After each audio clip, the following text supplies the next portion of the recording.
collision with purpose, in pursuit of purpose.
Greetings, friends of the A Collision with Purpose movement. Welcome to A Collision with Purpose podcast, Bridging Generations, Voices of Men in a Changing World. I am Dr. Laxley Stephenson. This groundbreaking podcast delves into the multifaceted experiences of men across different generations. In an era where societal norms and expectations rapidly evolve, this show offers young and older men a unique platform to voice their challenges, triumphs, and perspectives. Good evening. I'm your co-host, Augusta Foster, and in each of these episodes, we aim to foster understanding and bridge the gap between generations, exploring themes ranging from masculinity and mental health to career dynamics and personal relationships. By bringing these voices together from varied age groups, the show sheds light on commonalities and differences in the male experience, encouraging open dialogue and mutual learning. Whether it's a teenager grappling with the pressures of social media or a senior reflecting on the changing definitions of manhood, Bridging Generations is committed to uncovering the real stories of men navigating the complexities of an ever-changing world.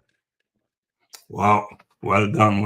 I like that. And Augusta, we have a special guest host tonight, all the way from Nairobi, Kenya. We have Gayo Wakoli. Hey, Gayo, how you doing, man? Welcome to the show. Thank you so much.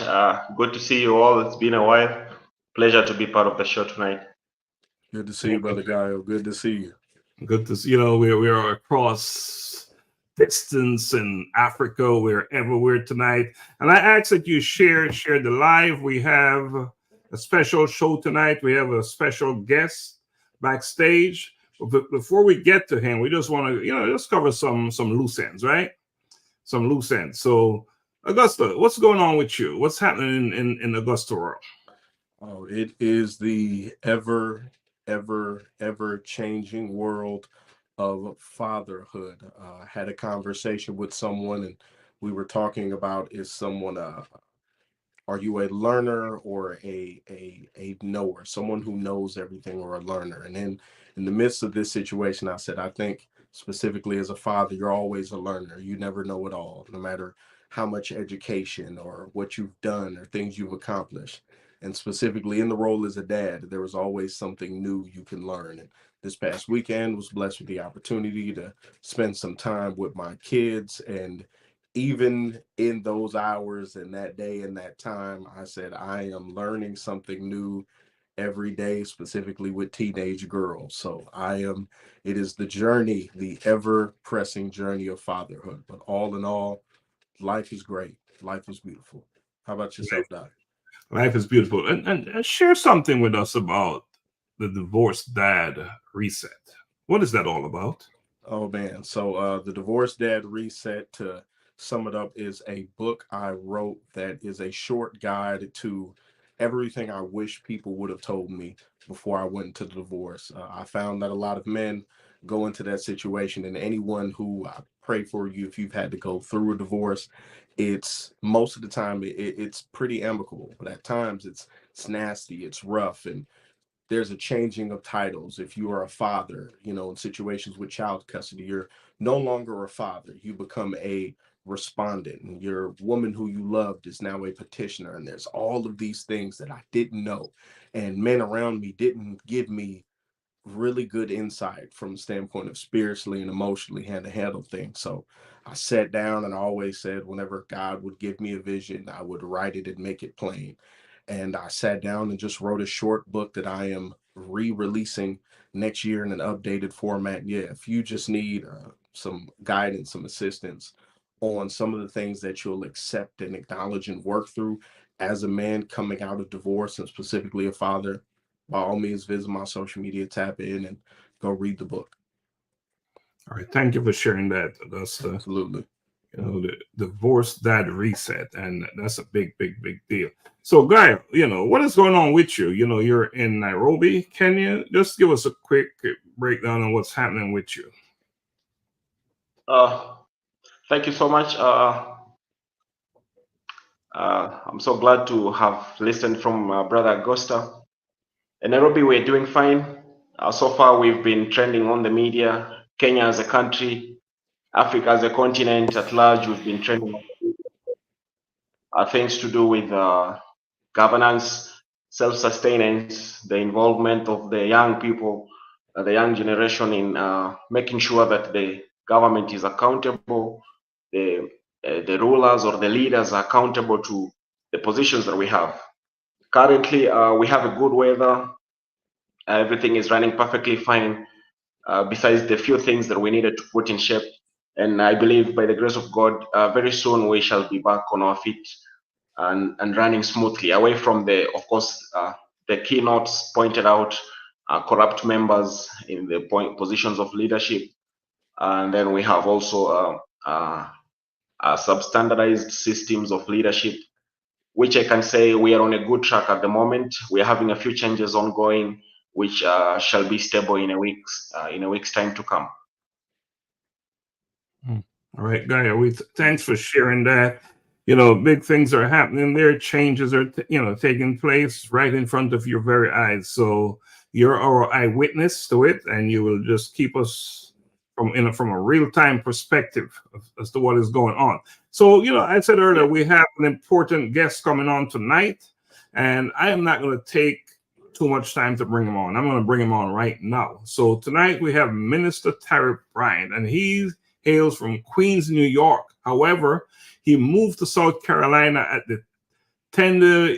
7 years old. He's married with 4 children and 4 grandchildren. He has a bachelor's and master's degree in business administration with a concentration in nonprofit management. Wow, nonprofit management, big stuff there. He's a licensed and ordained minister, and he serves his local church in various capacities. Terry considers himself a man of God who tries to share his testimony of being a widower at 45 after 22 years of marriage.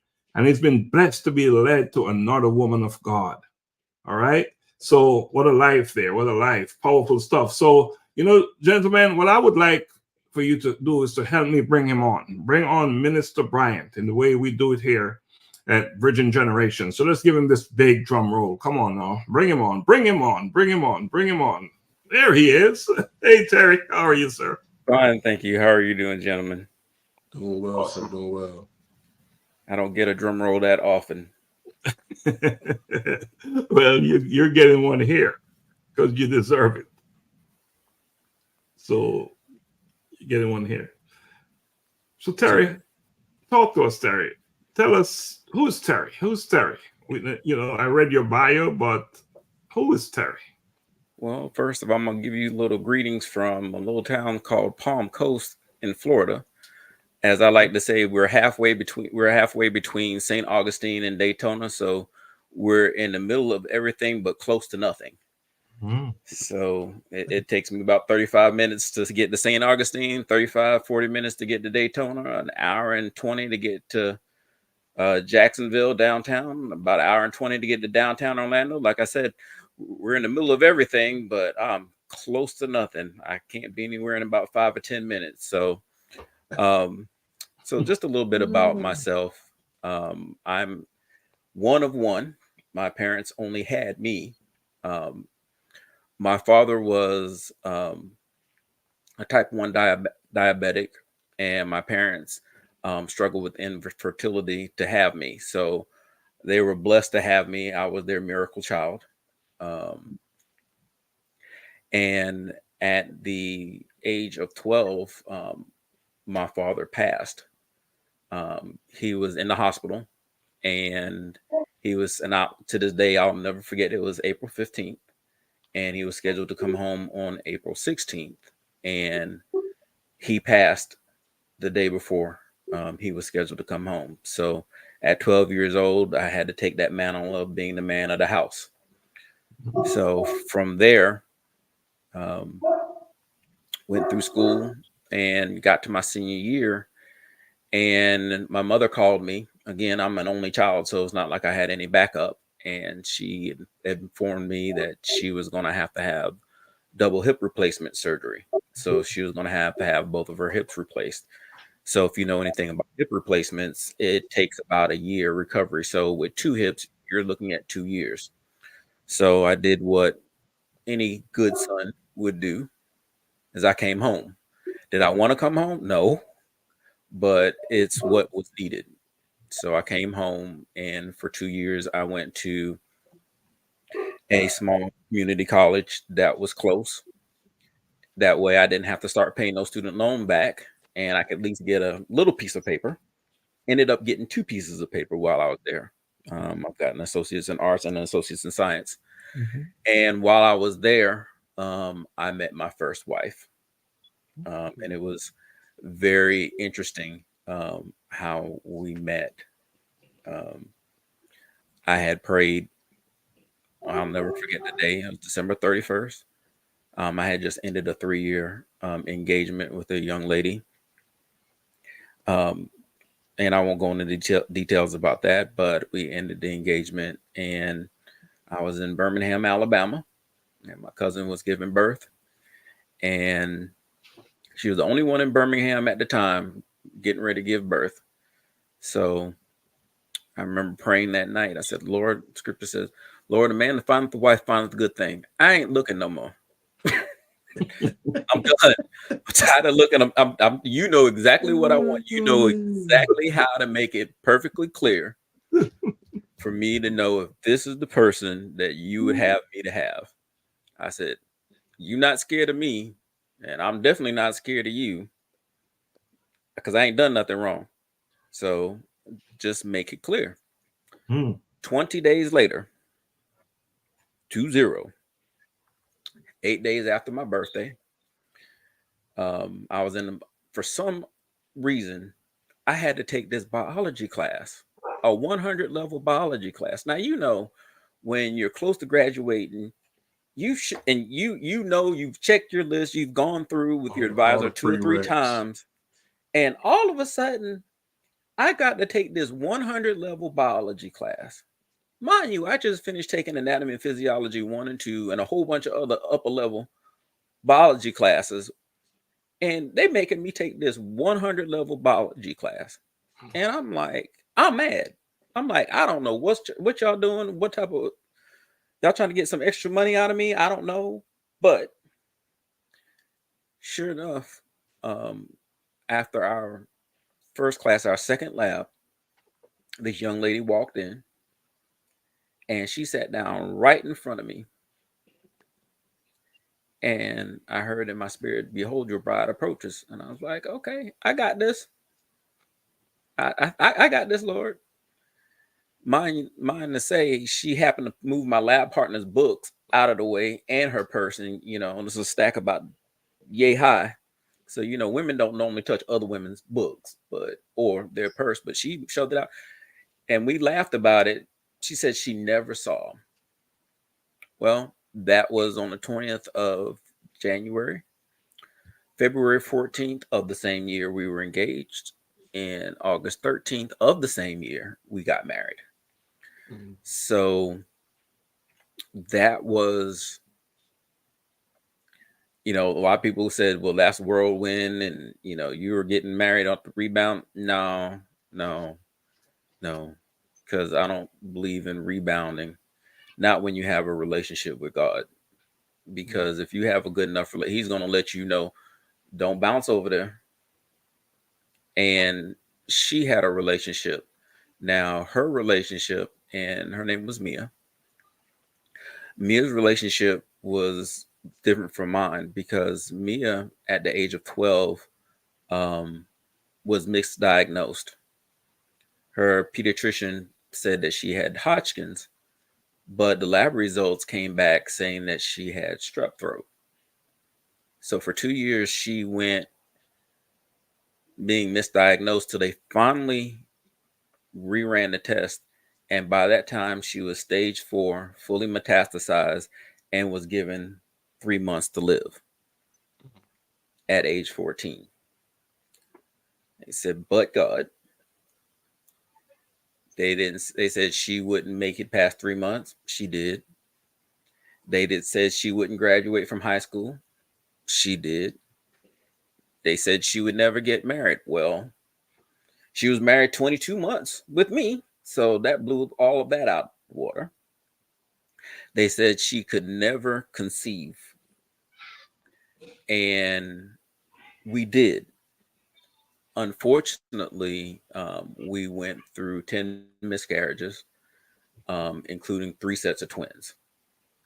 And it wasn't the fact that she couldn't conceive, she couldn't carry. And it wasn't until way later on down the road till we finally found a specialist to figure out why. And what happened was there was a tumor that was in the wall of her uterus. So no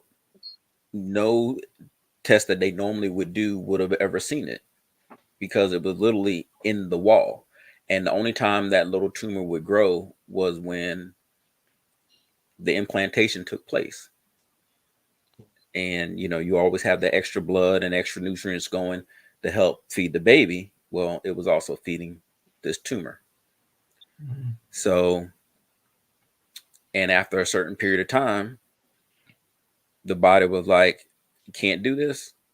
And it would cause the spontaneous miscarriage. So this went on.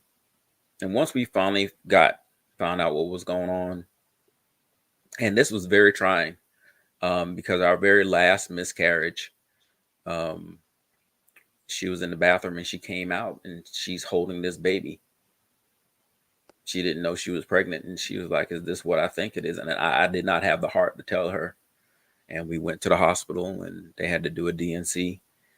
By this time, we had been married 20 years. So I was 23 and she was 22 when the last time this happened. So it was very, very, very, very trying, to say the least, because you see all of your friends around you, people you went to school with, their kids, not only are they having kids, some of them are graduating high school or going into the military or getting close to graduating. And we had planned on having a very large family. We had wanted to have 7. 7 is a very marvelous number. Now we wanted to have 3 or 4 via adoption. And that's something we were both very passionate on. With me being an only child, I always wanted to be a part of a big family. And there are always a lot of kids out there that are loving, but they can't help who they were born to. and we both were very passionate about wanting to bring other children into our home and make part of our family. So she had some surgery to remove the tumor, but we had to wait a year before we could try again. So in the meantime, we decided now the time to start doing what we needed to do to get the adoption ball rolling. So we took the adoption classes, did our adoption thing, and we encountered a lot of hurdles because a lot of the organizations basically looked at what she went through and held it against her. Now, mind you, she had been cancer-free by this time over 20 years. No signs of cancer. Everything that she went through medically was the results of becoming cancer-free. She ended up going through radiation for weeks at a time, which now would get you sued. She ended up going through radiation for months at a time every day, which would now get you sued if you were a doctor. But it was that bad. They literally, the old saying, throw everything but the kitchen sink. They threw the kitchen sink too to save her life. And it did. And it did. And again, she wasn't expected to make it past 14, then 16, then 18, then 20. So after a while, after a couple of failed matches and hopes, we finally got matched to a pair of girls. And there was an organization they looked past. They were like, your doctor saying there's nothing physically wrong with you. We just need, we're ready for you. So we got matched, and during this time, it was excitement but dread, because so many times we had this hope of, this is going to happen, and then the other shoe would drop and it wouldn't happen. So we finally got a chance to meet them, and everything was going great. And then my wife had a medical issue come up, and we had to take her to the hospital, and she had to have a heart valve replaced. This was in July 5th. Yes, the day after the 4th of July, July 5th of 2016. And it was difficult. The surgery went great. But a week later, they called me letting me know that she had a blood clot that developed suddenly. They don't know what, and you need to come to Orlando because she may not make it. That proverbial other shoe that was ready to drop. So again, like I said, I'm in Palm Coast, and like I said, it takes about an hour, 20 minutes to get to downtown Orlando. I did it in under an hour. Don't ask me how I did it. I plead my fifth. I plead the fifth on how I got there in under an hour, but I got there in under an hour. And I engaged as many prayer warriors as I could to help me pray, because this is something, that if you've never had to go through it, literally they're telling you, you need to get here now because you may not have a wife. So got there. By the time they got everything stable and everything, her kidneys had shut down. They managed to get her kidneys restarted a couple of days later. About a week later, they were like, we need to shut them down to allow her kidneys to heal. But we're going to let her go home. We've already got dialysis set up. It's great. Got dialysis set up. This is now the end of July. In the beginning of September, we went to her interventional cardiologist, and he was like, Baby, your heart is doing great. We're ready for you, but you need to put on some weight. She went from 205 when she entered the hospital to 120 in less than a month. And roughly 2 weeks later, she was scheduled for another appointment with another doctor. Her blood sugar was 44.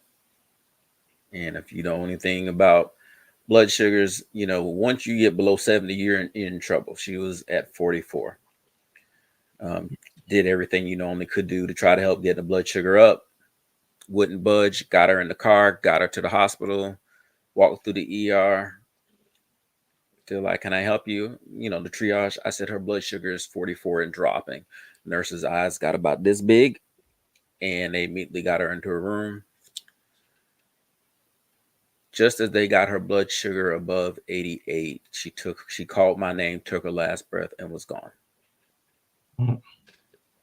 So I went from being married 22 years, 1 month, 3 days, to a 45-year-old widower who, by the way, my mother-in-law was still living with us. And she was paralyzed on her left-hand side.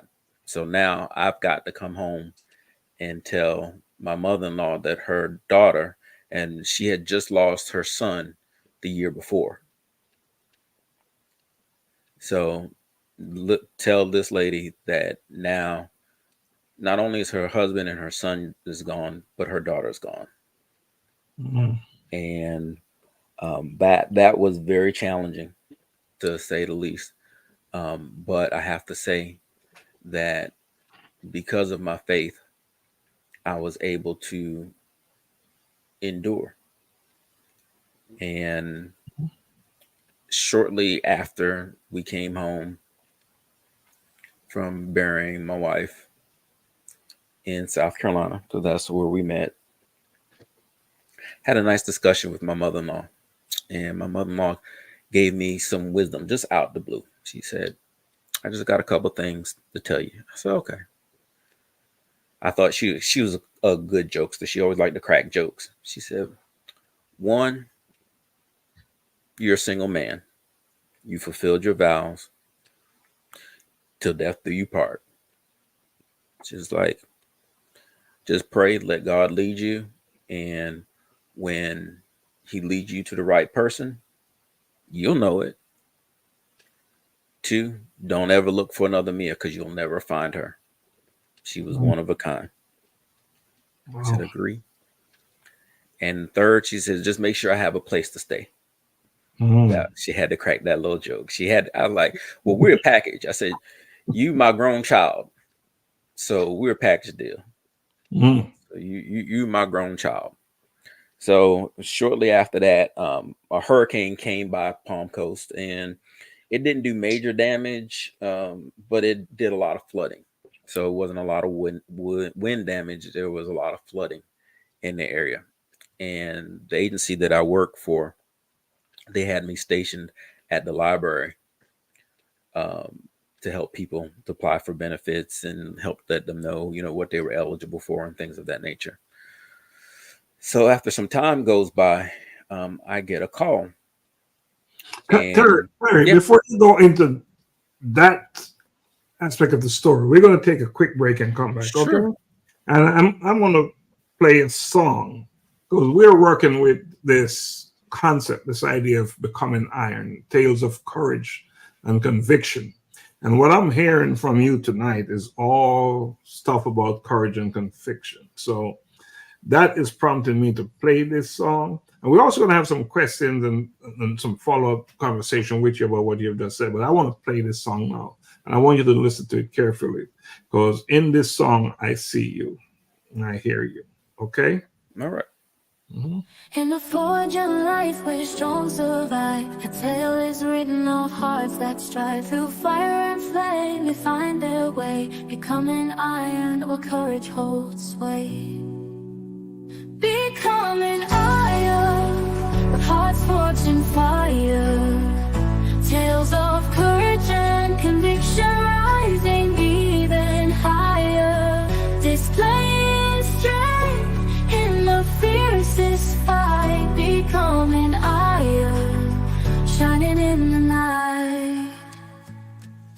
The brave man faces the darkest night. The empowered man fights with all his might. The resilient man stands unwavering and strong.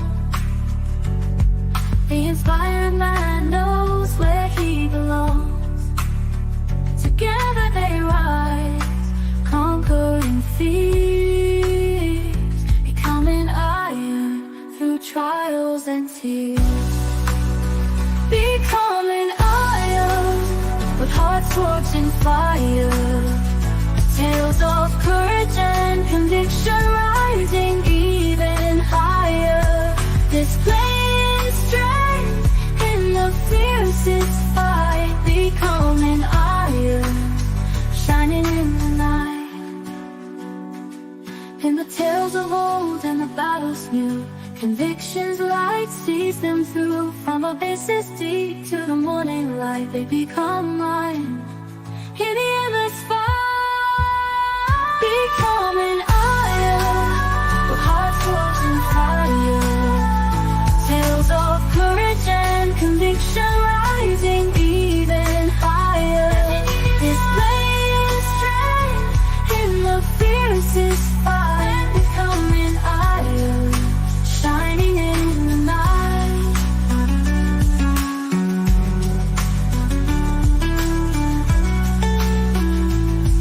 In the tales of old and the battles new, convictions light sees them through. From abysses deep to the morning light, they become mine. In the endless fight, becoming iron, with hearts forged in fire. Tales of courage and conviction rising even higher. Displaying strength in the fiercest fight. Man becoming iron, shining in the night. So it's not men becoming iron, it's Terry becoming iron, shining in the night. And you listen to that song, you see why I would want to play it, right? Yes, definitely. Your story, what you've told us so far, and I know there's more. Augusta, do you have any question for Terry at this stage of conversation? I am honestly, I'm like moved by his perseverance. We started and I talked, about being a divorced dad and pushing and surviving through that. And even in that moment, hearing him discuss, I think of, I'm heading into, I don't say it's my second marriage. I say it's my last one, because I remind my fiance all the time, if this don't work, I don't want nobody else. I'm like, it's the woman, it's you. And I couldn't imagine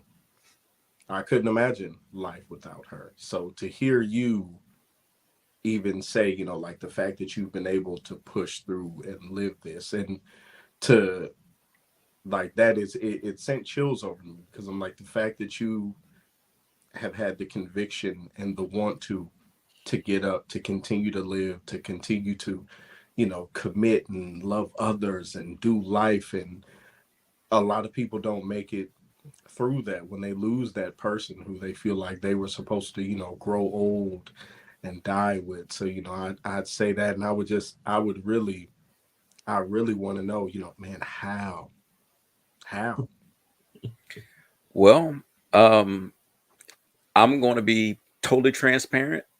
God and I had many a conversation, and my discussion with him was somewhere along the line in the beginning was, Lord, if you take her, I'm not going to serve you anymore. And my wife, Mia, she was like, you can't tell him that. I said, yes, I can. I sure can. Now, what he does with that, that's up to him. Right. But that's where I was at that point. But it was over time. And as again, I was still relatively young, whereas she got saved at a very young age. Again, her relationship was much more, but I was in college when I finally, and that's a whole different subject. I mean, I could spend an hour just talking about that. Was a journey into itself. But I was still young in certain things, and I had a relationship. But as time went on, he dealt with me in my heart, and he helped me understand, okay, this might be what you want, but it's not what she wants. Because I was being selfish. Right. Yes, I want my wife to be there for me and all the dreams and everything else that he had given me, with kids and everything else. But again, he's like, you're being selfish because she's been through a lot. So are you going to be that selfish to keep her here? And finally I came to this. It was the year before. It was actually in 2015. I started getting that feeling that I would be okay. And it was about 5 months before she passed when I got that. I told her, I said, I know you're tired. Like, I'll be okay. But I still want you around because there's still things that he's shown me that hadn't happened. So it was difficult, but it required, that relationship. And I always stress, you have to have a relationship. If you don't have a relationship with God, you're basically doing it on your own, and you have no one to support you in the midst of that storm. You don't have anyone to be able to be that comforter when it seems the whole world is going to pot around you. When I lost my father, I was literally walking out of my house on my way to a band concert. I was in a concert band, and we had a festival, and went from 1 minute my mother going to take me to the next minute she's taking me to the next door neighbor's house to have them take me. Wow. So when I came home, and my mother didn't pick me up, it was a lot of times, something would come up and she would have to, but she would always pick me up. She didn't pick me up. She sent somebody else to pick me up. And when we pulled into the house, I saw all these cars at 11 o'clock. Now, I'm old school, and people just don't hang out at your house at 11 o'clock. That late. No. Now they might, but not. No, this was in the 80s. And she came to the door. She was like, Terry, I need to tell you something. I said, I know, Pop's gone. And I went on back to my room, and she was stunned. But I knew, just because of everything else that had happened. I might have not known, but I knew. Yeah. So, unfortunately, I've had a lot of death around me. I had my grandmother die suddenly, my mother's mother. So it's just been a lot of, I've had to deal with it at a young age. So, like I said, my relationship was able to help me get through. And, the fact that my wife and I had a lot of conversations about that time, if it was. So I tell a lot of people, they talk about the stages of grief. I went backwards. I went from acceptance back to the first stage. The person has to pass. So I had went through the anger, I went through the denial, I went through all of that before she actually passed. So when she actually did pass, because we both knew, because of her medical history, more than likely she was going to pass before me. So basically for 22 years, I was prepared for at any time. And we did have several scares in between that time, again, because of the repercussions of the treatments that she had that threatened her life. I can think right off the top of my head at least 4. Jeez. You know, Terry, listening to your story again, you know, courage and conviction and all that stuff is just jumping out. You're a resilient man, and you've seen it. You've seen it. Now, I would like to ask you. You're a father, right? You have 4 children, and you're a grandfather as well. What you've experienced, how does it affect your role now as a father? Well, that's part 2. So again, we didn't have any kids in our 22 years. So I'm a 45-year-old single man, and not too many 45-year-olds don't have at least one. You know, especially if you've been married 20 plus years. Most people have, unless you choose. And that wasn't a choice. When I met my first wife, she was divorcee, and she had 3 at the time. So there were 22 when we met, and there was 22, 18, and 16. So the 22-year-old was in college. The 18-year-old was just going to college, and the 16-year-old was, of course, still in high school, but she was staying with her father.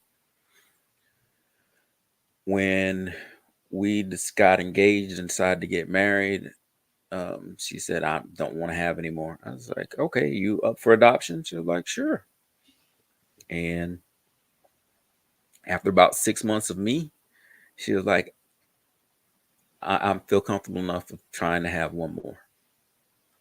And it took us a couple of years. We had experienced a couple of miscarriages. One actually happened the day before Thanksgiving. Wow. Our last one. We were going to announce it to our families on Thanksgiving Day, and everybody was at the house, you know, and the night before we're literally sitting in an ER. But when my son did finally come around in 2021,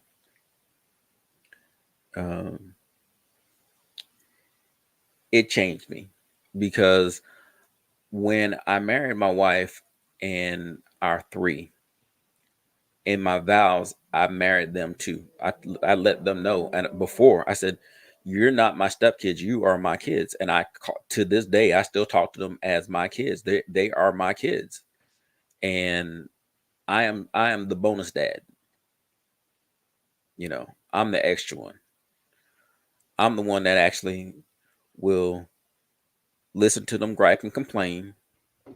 Not saying that their father doesn't, their biological father doesn't, but they can gripe and complain. But they also know I'm going to give them a view from a spiritual point of view that they may not have thought of. And then I'm going to give them the rest of the story, which is, as I call it, Terry's revised version from my experiences in life. So it's helped me to understand, because now I have a 30-year-old, a 26-year-old, and a 22-year-old, and a 2-year-old. That gap. Right. that gap.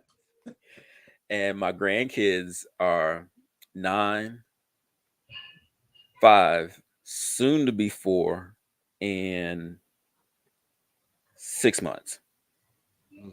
All boys. So I've actually been very blessed, because I've been able to go from both ends at the same time. So I've had the teenage years, I've had the college years.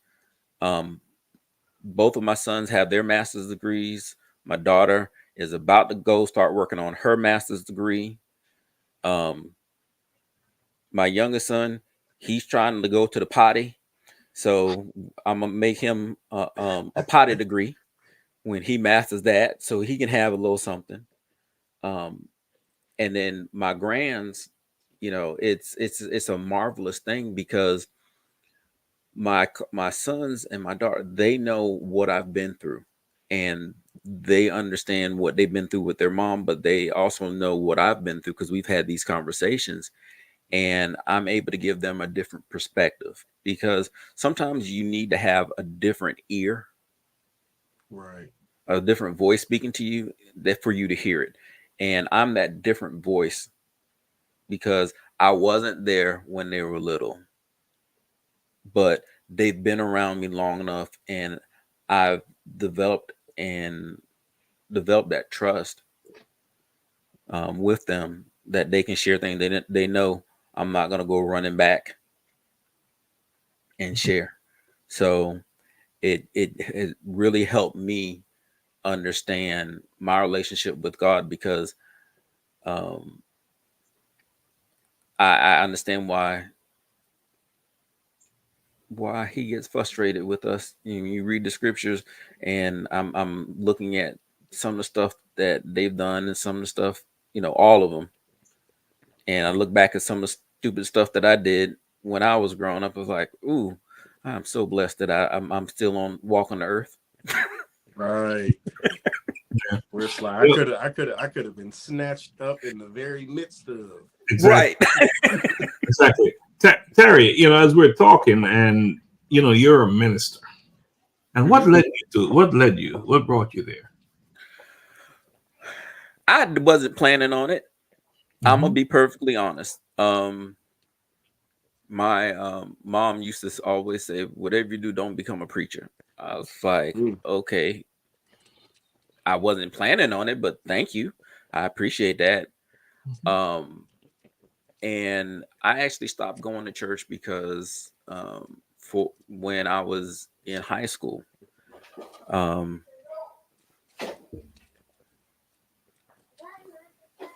my 2-year-old decided he wanted to come bogart my office.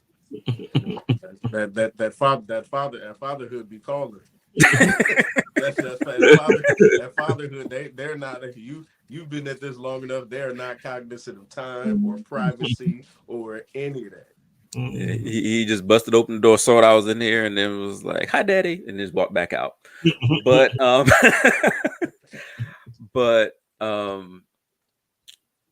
I had heard a minister preach the sermon 4 different weeks, the exact same sermon, and I said, if this is what what God's about, what Jesus is about, I'm gonna have to reevaluate this.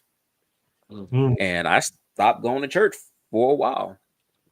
And now, mind you, it had been in me since I've been in church since I was long as I could remember.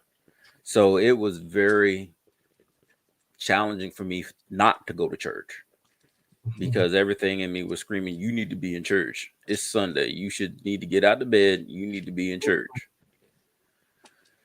So I was a sophomore at the University of South Carolina, and this young lady that I knew was in her dorm, and she was speaking the truth, but what I thought I knew about Jesus, it didn't sound right. And I challenged her, and she couldn't defend her beliefs. My father was always the type of person, somebody tell you something, they should be able to show it to you. Because how do you know what they're saying is really the truth? You don't know if they can't show it to you. He said, especially when it comes to the Bible. Now, like I said, he passed when I was 12, but a lot of the conversations we had when he was around was way deeper. So I ate her for lunch, because I was a great debater then. Still am. Not patting myself on the back, but when you know what you know, right, you know what you know. I knew enough to be dangerous, but I didn't know the truth. Enough to be dangerous. I knew enough to be dangerous, but I did not know the truth. And she didn't know enough to defend what she believed. Mm. And after that happened, she ended up, as they say, people would say, she backslid. She ended up not coming back to school in the spring. And that summer, God started convicting me, and I didn't know it was him. So the rest of my sophomore year, I went on this journey seeking Jesus. I even took a philosophy class during summer school. And to this day, I'll never forget, on my last paper, my philosophy instructor, she wrote, "This is a great paper." She was like, "I can tell you're seeking God. I can't help you find him, but I know you will." I'm like, okay, I'm glad to hear that. So that fall of my junior year, I was an RA, and I met a young lady whose father was a preacher. I didn't know her father was a preacher at the time, because she kept disappearing on Fridays and wouldn't come back till Sunday. It never clicked, just it never clicked. So finally, I was like, "Where do you go?" She was like, "Oh, my father's a preacher." I said, "So when you going to invite me to church?" Again, all this time, the Lord's dealing with me. And went to church. They invited me over for dinner, and after, he was like, "You got any questions?" I said, "Oh boy, do I have questions." So we started at about 3:30, 4 o'clock. And when 10:30 came, he was like, "It's time for y'all to go back to campus, because we can continue this another time." So over time, I recognized that my whole life was being prepared to go into ministry. And the word minister means servant. So a lot of people think that to be a minister, you have to stand behind a roster. No, you can minister and you go out and you help the person who needs to get their stuff into their vehicle, and you see that they're having difficulty. That is ministering. Ministering can happen in so many different ways. It's more than, the fivefold ministry: the apostle, the prophet, the evangelist, the pastor, and the teacher. If you go back to the tabernacle, the lampstand has 6 branches, and that 6th one is helps. That's everything else. That's it. But they're all tied into the main, which is Jesus. So I was destined from a very young age. I just didn't want to acknowledge it, and my mother knew, because she was like, "Yeah, I knew you were going to be one. I just wasn't going to do it." And one of the things my former pastor used to say, he's like, "When God calls you, people will try to convince you that that's not what you're supposed to do. But when he's truly called you, no matter what anybody says, you will still do what he's called you to do." So that's where I got. So I finally accepted the call, and believe me, it was rough. It was rough, because I had to overcome all these things that were in my head. Took 1 Thessalonians 5:21 to heart, didn't you? I'm gonna test all things.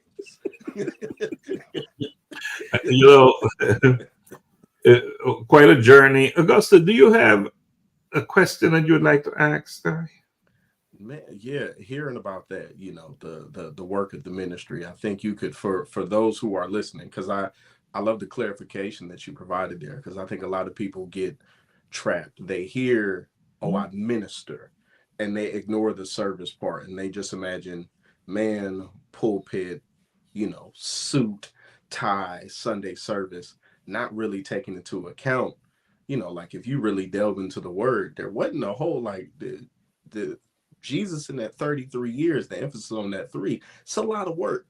It's a lot of service. Yeah, Right. there's some, there are some parables being taught, but can you speak more to even the ministry? Because I think I have partners of mine who, they relatives who I tell them, man, that calling that, great auntie or whatever said was on your life, like it's still there, even in the midst of you doing what you do. Like you don't even, the people who are, I say, accidentally doing ministry, they don't even realize like what you are doing is leading you to in all, the will of God that you don't even realize is on your life. But from you, can you even speak to that ministry and that work to people who are listening who might be saying like, well, that's not really it? Like kind of clarify that.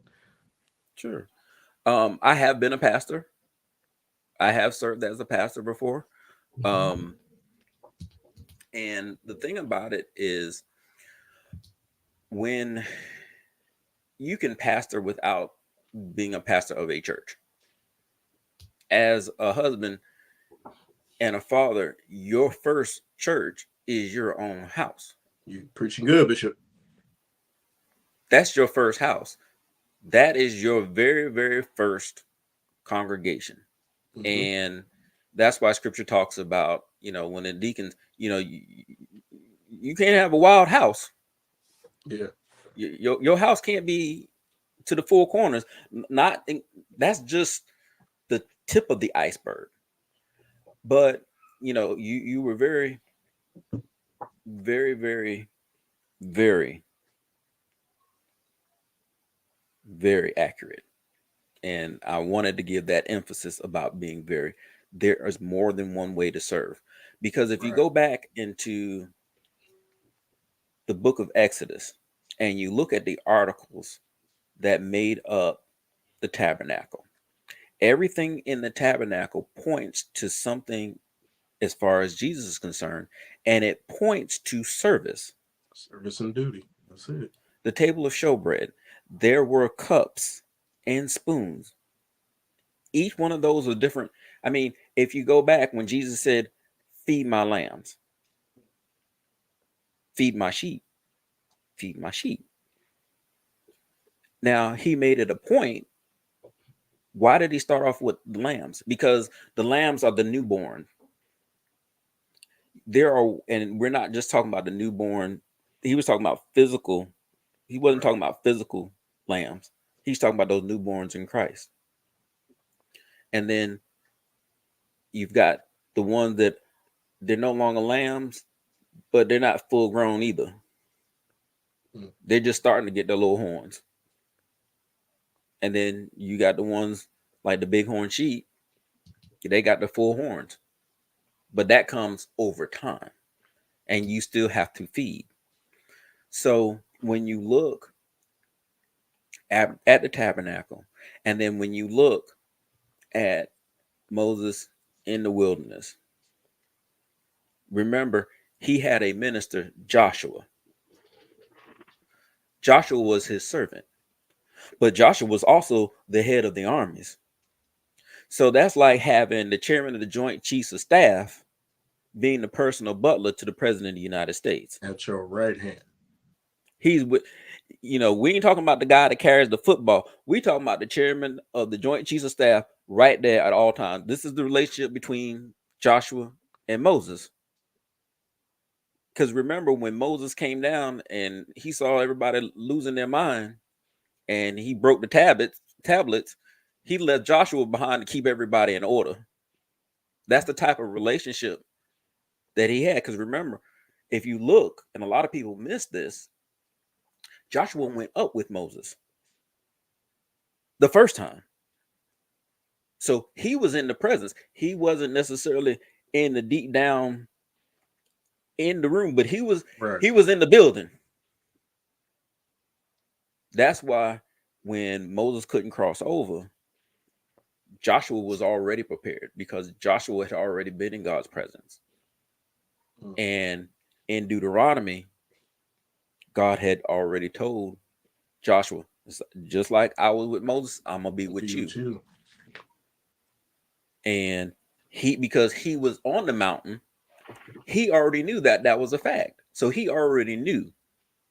So with ministering, you have to be willing to be humble, to set your own personal agenda aside. And I think a lot of people, they get caught up in, well, if I'm ministering, then I should be doing this, that, and the other. No. Because if you look at David was Saul's armor bearer for a while because he had to learn what was needed in order to be able to lead. Even though he was already anointed to lead, Right. he still had to learn. You just don't wake up one morning like, oh, I know how to do everything. That ain't how it works. Joshua had to learn from Moses. Elisha had to learn from Elijah. Yeah. You can find it all through scripture. And then the apostles, and everybody keeps thinking about the 12 apostles, but remember, there was a whole bunch of other disciples that hung around Jesus too. It's just the 12 were the closest. You know, we talk about Phillip the evangelist. Well, how did he become an evangelist? It wasn't the title because he was an evangelist. That didn't come later on. But what he did was evangelist spreads the good news. He evangelizes. So there are so many, you can evangelize in your day-to-day work. You can minister in your day-to-day work. Right. If you see somebody that's down, you can minister to their spirit. And you don't necessarily have to break out your Bible and get the oil and, you know, just lead them through Terry service. Right. You don't have to do all that. Right. You know, a word, and a timely word. Scripture talks about a timely word. And that's the thing, being timely with it. Because a lot of people, I don't say a lot of people, there are some people that just, they give all these words, but it ain't timely. It's out of time. Terry, you are a father, husband, grandfather, you're a minister, and in your bio, you're, nonprofit management, right? Yes. I want you to talk a little bit about what you do there in that space, nonprofit management. And I'm curious how you balance all these things. So my master's is MBA in nonprofit management. So my specialty is nonprofit management. My original thinking going into, notice I said my original your plan. thinking, my plan was because I saw things going on in the government that churches were about to get themselves in hot water. Because technically a church is a nonprofit in all aspects. And nonprofit is really a misnomer. It's not for profit. Their primary goal is not to profit. Because in order to do things, you have to have some type of profit in order to pay for the things to be able to do things. If you don't get something, so there are some regulatory things that were starting to happen in the mid 2010s that were, a lot of churches were about to get themselves in hot water because they didn't have the record keeping that was needed. Do you remember the WorldCom fiasco when the telecom bubble exploded? Well, there's this marvelous thing called Sarbanes-Oxley that came out of that. And Doctor, I know you know about Sarbanes-Oxley very well. Very well. I was, when all of that was going down, I was in the middle of my master's program. I was in the middle of the MBA, and they made it a point to drill down and make sure we understood the importance. And the Lord allowed me to see, they need to make sure that they have their stuff in order, because there is going to come a time when you're going to have the government, because you have so many people, and it's the old saying, only takes one bad apple to mess up the whole batch. Well, you can have one bad apple and maybe everything else is good, but they're going to look at every single one and make sure. So that was my original plan. But as they say, but anytime you say but, that means your butt's in trouble. My first wife, Mia, she had always had this desire to start a nonprofit that helped cancer patients, survivors, and caregivers find resources. So I was like, well, while I'm in these classes and I'm paying these people to help me with my degree, and these are professionals in their field, they're specialists, we're going to start the nonprofit. So got my bit when I was learning about business plans, we worked on the business plan. Marketing plan. Finance, did all of that all during working on my master's. Understood the ins and outs. So it allowed me to be able to actually take it from theory to real practice. Then once we got the nonprofit started, people that knew that my wife was, oh yeah, Terry's doing this, Terry's doing that.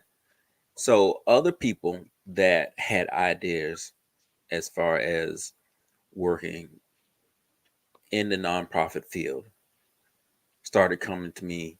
Hey, I've got this idea. Do you mind helping me? I said, sure. I said, but just know, if you want me to do the work, it will cost you. Now, if you want me to help you and give you advice, that won't cost you. So, I thought you was going to say that will cost you too. No, because again, I was still young. I was still young, and I was, the more I put it into practice, the better, because everyone's just slightly different. Every organization is slightly different, and being able to pull from all my resources. I love bringing out a bunch of books and making sure that everything is in the line.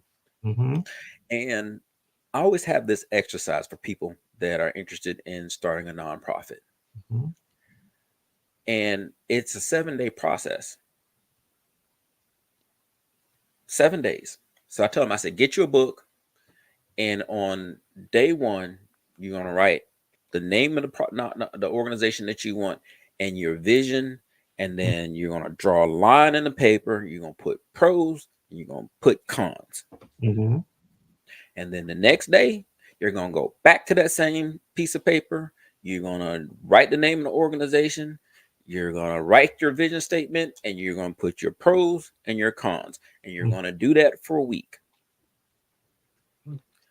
By the time you get to day 7, that list is going to be a lot shorter. Your name is going to change 2 or 3 times. Your vision statement is going to go 2 or 3 times. And then we sit down and we talk. And then I'm going to look and see what you got. I'm like, okay. Then I'm going to give them another assignment. Because now we have to make sure that you're not going to do what's called mission creep. Because you've got a vision, but how are you going to get there? Right. And then I give them different things to do. And then that's another 7 days. Typically, by the end of those 2 weeks, those that are really serious, they realize this is not as simple as just going down, filling out a piece of paper, paying some money, and getting a tax ID number. They realize it's going to take some time. And probably 90-95% say, yeah, I think I'm going to just work with this organization.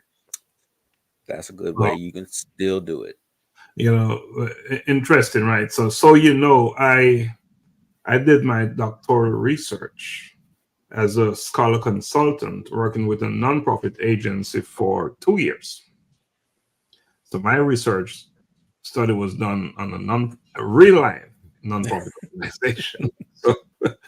So when I saw you say nonprofit management, I thought we should have a conversation about it, and we can continue to have that offline here as well, because so I have some experience working what you're talking about and working with nonprofit agencies, and we have a nonprofit as well, Global Humanity Network, and having that knowledge working from your perspective, where you're coming from, certainly helped to build it and make it effective, right? Right. Effective and functional. Yeah. Augusta, I know you have a question for Terry, for Minister Bryant.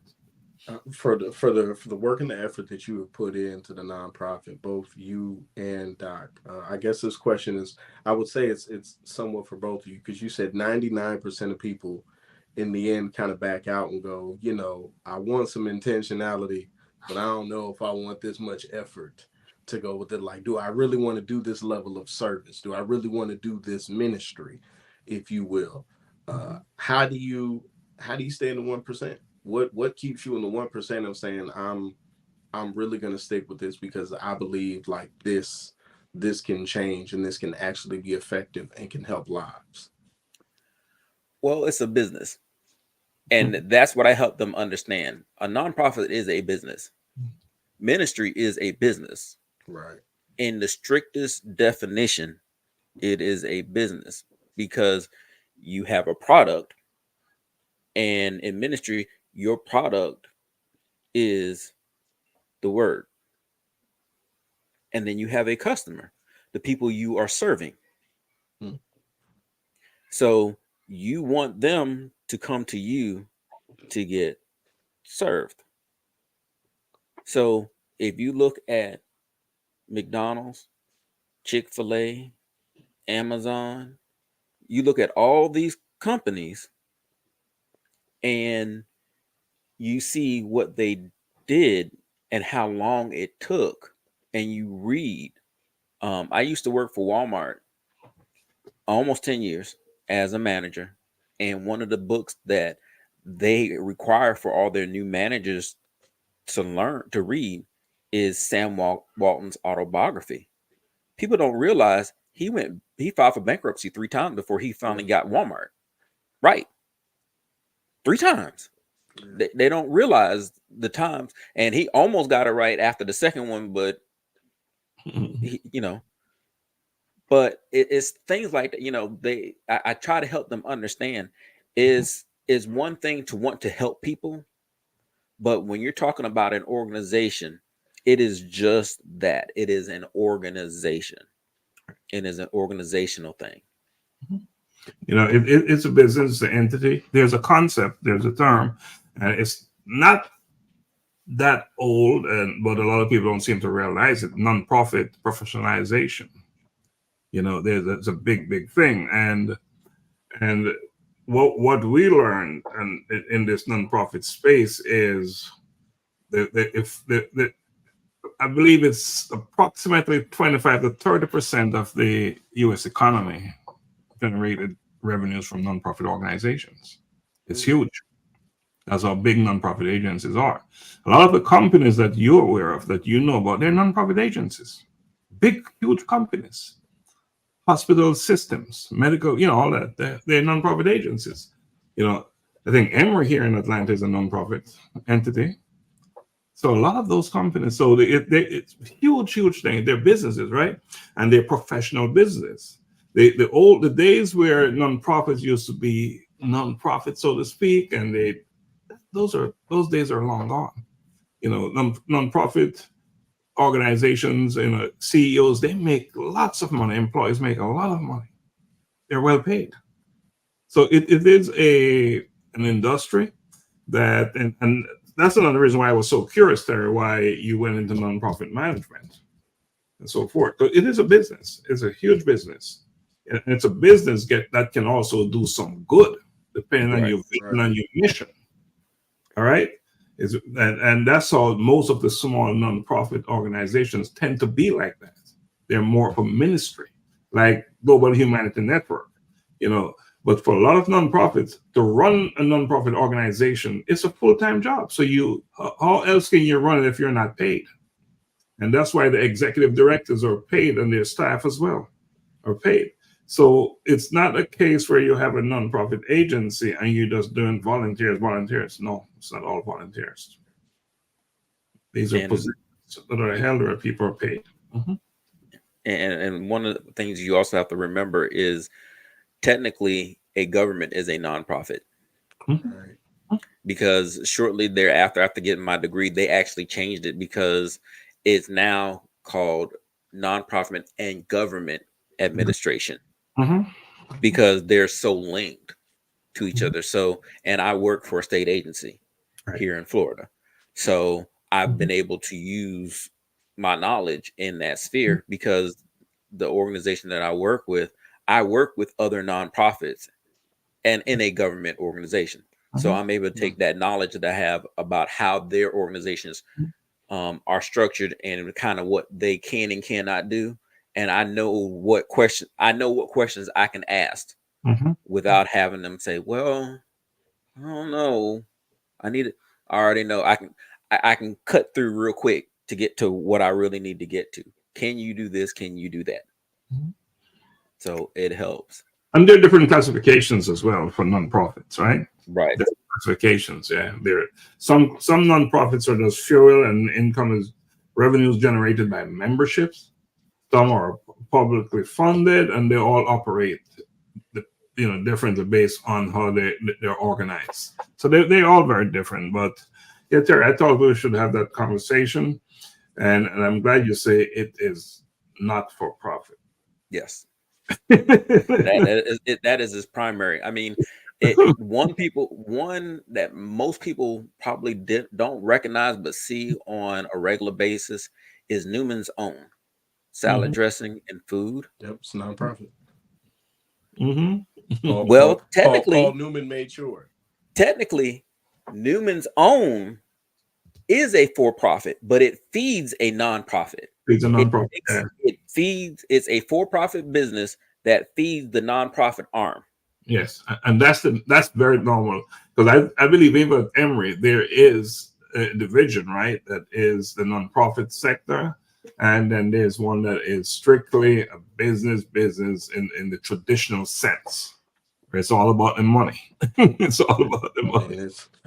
I would say I think one of the to kind of close the loop on that for anybody who's listening, one that I think surprised me was after having enough homeboys and former teammates and classmates going to play college athletics, learning that the NCAA as an institution was a nonprofit, seeing that this large body that encompasses thousands of schools, 400,000 athletes, and multi-million dollar stadiums, and being like, well, we're a nonprofit agency. And I'm like, good Lord. I'm like, I've been to games at USC and Oregon, and I'm trying to go to a Notre Dame game. And I'm like, this is nonprofit? Like, yeah, this is nice digs for a nonprofit. It's a huge generator of income, of revenues in the U.S. economy. Big time. Huge.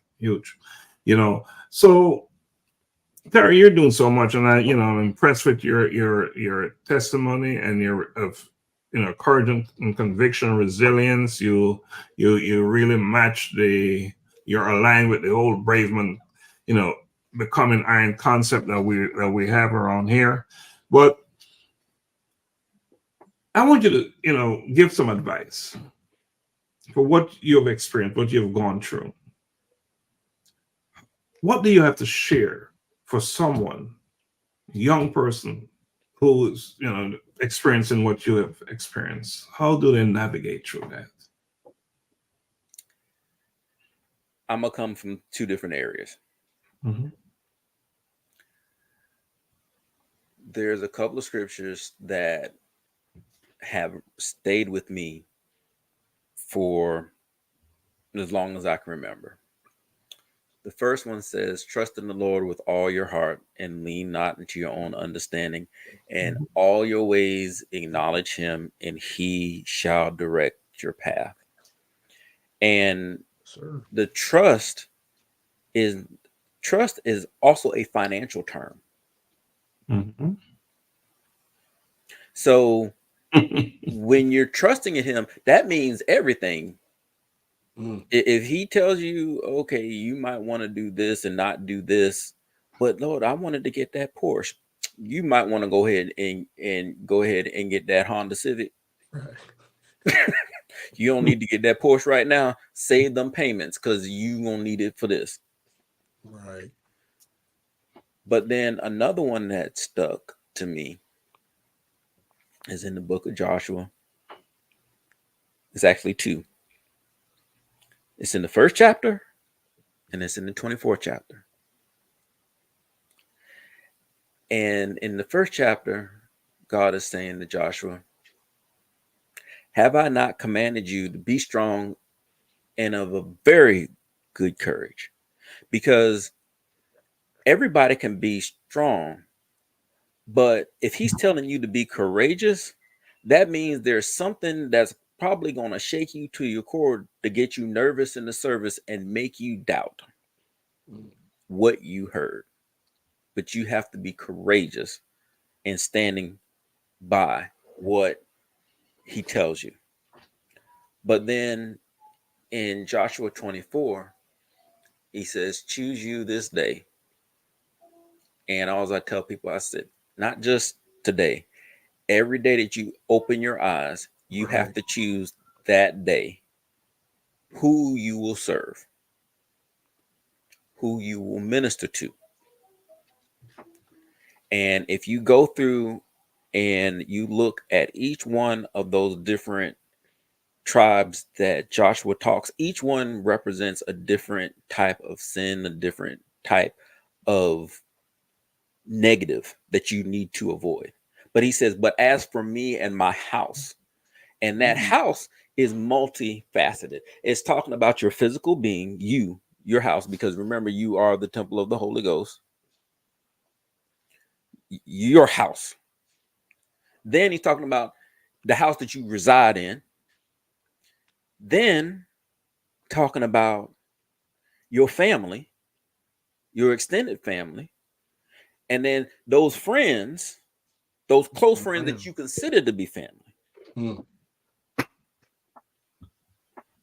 As for me and my house, we will, not might, not kinda, we will serve the Lord. So we're choosing each day, every day, on whom we will serve. So I always try, and I like to mentor a lot of the kids of different ages at our church.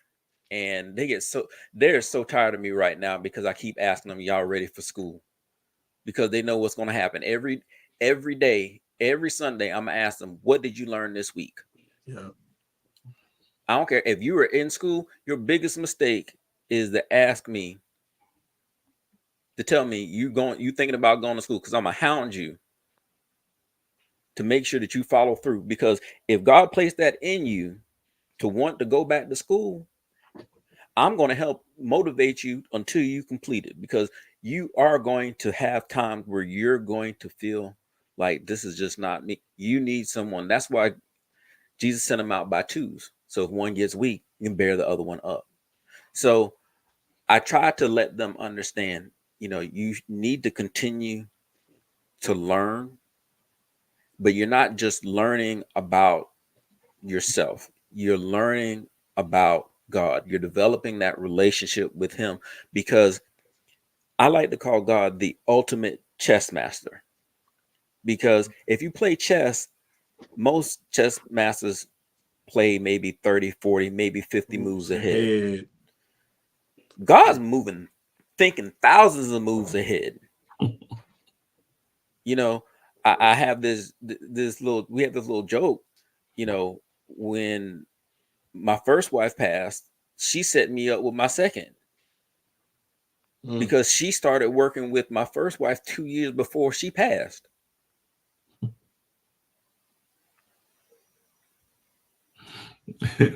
Checkmate. Checkmate. Checkmate. So That's how I ended up with being, when I say I'm blessed or having two godly women, both of my wives praying women. I think we're going to have to do a round two. We can talk about the second part of the story, because we're really running out of time here. So Terry, we're going to bring you back on. And so Augusta, any final question for this episode of Bridging Generations that you have for Terry? No questions. I'll say two things. I'll make sure, to slide through Palm Coast, Florida, and drop Brother Terry off a Lamar Jackson jersey, number one. Number two for my final word, because we talked about ministry and being prepared. I always like finishing out with a verse, Colossians 4:6, so that you're prepared. Let your conversation always be full of grace, seasoned with salt, so that you may know how to answer everyone. Never know when you're entertaining angels. You never know with the work that you're doing that you think you're just helping that person, speak with them, uplifting them. Man, you're doing ministry and you don't even know it. And I'm glad that Brother Terry confirmed it. Yes, thank you. And I'm sorry about the AFC Championship game. I'm not, but I'm just saying. Doc, I think something's going on with my service. I didn't hear that last part. Something's going on. My service tripping. I got it's got to be a storm or something brewing. Something is going on. But Terry, I see something behind you there. Is that something about the Steelers? Yes, that is my beautiful wife. When we moved into our house, she actually got me a series of little drawers to go in the cubes. So they form. I actually have them, so they form a T. So she ordered enough, so it forms a T for Terry. A terrible towel. And Steelers logo. And then what you can't see is on my floor, my runner is a Steeler runner that has the big old Steelers logo and the Steelers in the end zone. And if you come into my office, there's a foot mat, the Steel. So people ask me, how long have I been a Steelers fan? I said, I've been living 53 years. My father was a Steelers fan before me. So 53. I'm going to tell you something about the Steelers, right? So I lived in Pittsburgh. When the Steelers was the Steelers, I lived in, when you had the Iron Curtain? Yes. I lived in Pittsburgh then. I was at Carnegie Mellon University working there. That was actually one of my dream schools. I just didn't have the GPA or the funds to go there. I was actually working there in the Air Force ROTC program there. I was working in that program between that school in Pitt and University of Pittsburgh. So lots of experience with the Steelers. I knew this I loved about you. Just get me off of this call. I'm not gonna throw any shades on. I respect Lamar. I really do. I respect them, but I do not, and I'm probably gonna cause some problems. I'm gonna go ahead and apologize now. I just cannot stand Dallas. And that goes back from the 70s. We can end that, right? From the days of Tom Landry. Yes, it goes all the way back to the 70s. So we could end on the agreement of Cowboys hatred. There we go. Right. I'm with you 100%. But before we go, I do have a question, because we've been talking about things that happened, right? Experiences in the past. Future goals, personally and professionally. Just real quick, because we're running out of time. Let's talk on that first. So personally, I'm finally making up. I'm actually trying to narrow down what school I am going to go to finish off my doctorate. When you're looking for a doctorate program, you need to make sure that you find something that checks all the boxes. I could have been in several different programs, but they didn't check all the boxes. And if I'm gonna spend that amount of money, it needs to check all the boxes, but not so much of check my boxes is what his boxes need to check off, because what I originally thought I was going to do is not what I'm going to end up doing. Professionally, I I've actually been out on medical leave for my job. I had shoulder surgery back in May. So I've been on a miniature sabbatical called FMLA, and I'll be going back in a couple of weeks. But I'm very interested to see what's going to happen. As the organization I work for, again, a government organization, and this is a political year. So every 2 years, we have to wait till November to really see what's going to happen. Exactly. Gotta wait. So now, Terry, what we normally do around here, we go around the room and we say closing arguments. So final thoughts from you, please. What I would like to say is, no matter how difficult things seem to be, there is a path to victory. The thing about it is, you have to get still enough and quiet enough to hear from God so that he can guide you through the path, because the Holy Spirit resides within us, and he is that navigator to help us navigate through the storms. So whether you realize it or not, he's always talking. So sometimes you just need to, instead of getting down and praying and spilling your guts, sometimes you just need to get down on your knees and say, okay, I'm listening, and just be quiet and listen. Because a lot of times he's speaking to us through people, and you'd be surprised the number of times I've gotten words from little kids. They'll say something and it's just like, there's no way that they should know that. And if you ask them to repeat it, they couldn't repeat it for nothing. So you never know. If he can use a donkey, what makes you think he can't use somebody else? That's all I got to say. That's all you got to say. And you said it. Augusta? Love it. I got nothing to follow up on that one, man. Y'all, please, whatever Brother Terry's social media he got, give him a follow, please. And first I should say, Terry, you tried to come on before, right? Yep. It wasn't the right time. You came on today was the right time, right? Definitely. And we really appreciate you coming on and sharing and just pouring into us. And I know for those out there listening and what will be watching the replay, I ask that you just share this, share it. It's too much information to keep to yourself. Too much good stuff. And I appreciate you for coming on, Terry. And I want to ask that you just, once we close out, stay backstage for a minute. Okay. So we can have a conversation. And Augusta, thanks as always, my co-host. Doc, always. For jumping on. But what I want to say is, and this is a general comment, but it's a very specific comment because it's intended for all of us, right? That you are a vessel of boundless potential. So embrace your strength, your courage, and wisdom to manifest your greatest self. That's what I want to leave with us today. So, Augusta, can you take us out? Hey, we thank you all for listening in to Voices of Men and Bridging Generations. Thank you. Watch this replay, like, share, subscribe, and we will see you all next Thursday, same time, 7:30 p.m. Eastern. Peace, love, and be well. And blessings always. In a forge of life where strong survive, a tale is written of hearts that strive through fire and flame. They find their way, becoming iron where courage holds sway. Becoming iron, with hearts forged in fire.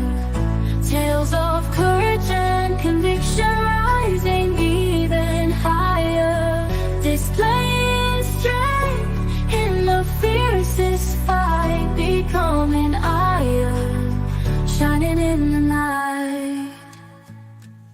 The brave man faces the darkest night. The empowerment fights with all his might. The resilient man stands unwavering and strong. The inspired man knows where he belongs. Together they